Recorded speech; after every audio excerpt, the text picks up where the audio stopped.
જિલ્લામાં રવિ સિઝન શરૂ થતાં ડીએપી ખાતાની કૃત્રિમ અછત સર્જાઈ હોવાની અટકળોએ જોર પકડ્યું છે। ખાનગી કંપનીઓ વેપારીઓ પર ડીએપી સાથે અન્ય ઉત્પાદનો ખરીદવા દબાણ કરે છે, જેના કારણે ખેડૂતોને ખાતર મેળવવામાં મુશ્કેલી પડે છે।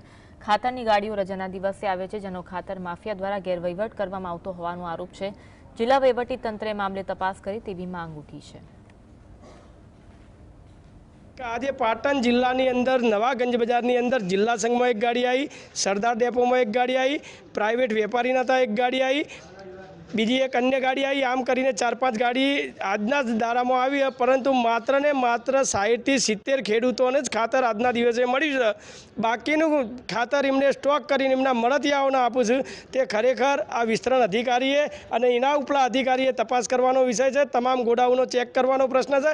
જો અધિકારીઓ ઓફિસમાંથી બહાર નીકળી અને આ લોકોના ગોડાઉન ચેક કરે તો અંદર કેટલો માલ છે, કારણ કે આ લોકોની સિસ્ટમ છે કે ખેડૂત એક આધાર કાર્ડ આપે એટલે એમને 3 બેગ આપું, પણ એની અંદર 10 થેલી ઉધારી દઈએ એટલે 7 થેલીનો સ્ટોક રહે, તો ખરેખર આ ચેક કરવાની જવાબદારી જે તે અધિકારીઓની છે।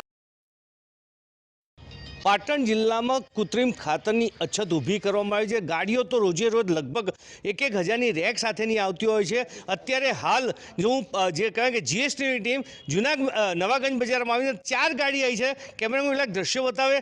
આ જે ગાડી આવી છે એ બહારથી આવી છે, ફૂલ આખી ટ્રક ભરેલી યુરિયા આવી છે, પરંતુ કોણ જાણે કેમ યુરિયાની અછત કૃત્રિમ કઈ ના થઈ જાય, જેને કારણે ખેડૂતો બિચારા હેરાન થતા હોય। ખેડૂતો સવારે લાઇનમાં ઊભા રહેતા હોય છે અને લાઇનમાં ઊભા રહેતા પછી પણ એમને જોઈએ એટલી ખેતરની થેલીઓ મળતી નથી।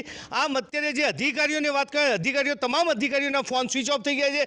જેનો માલ છે, જેનું ગોડાઉન છે, એના પણ અત્યારે ફોન બંધ થઈ ગયા છે। કોઈ કશું કહેવા તે જો સાચી વસ્તુ હોય કે તમે ક્યાંથી આવે છે, કેવી રીતના, તો સામે મીડિયા સમક્ષ નથી આવતા। આમ અત્યારે હાલ પાટણમાં જે રીતે શિયાળાની ઋતુમાં જે થેલીની ખાતરની જરૂર પડશે એ ખાતરની જરૂરનો સ્ટોક કરવામાં બિલકુલ કહી શકાય કે કાળા બજાર થતા હોવાની અને રાજકારણ પૂરેપૂરું ભર્યું હોવાની કેટલાક સૂત્રો તરફથી માહિતી મળી રહી છે। અલ્કેશ પંડ્યા, GSTV।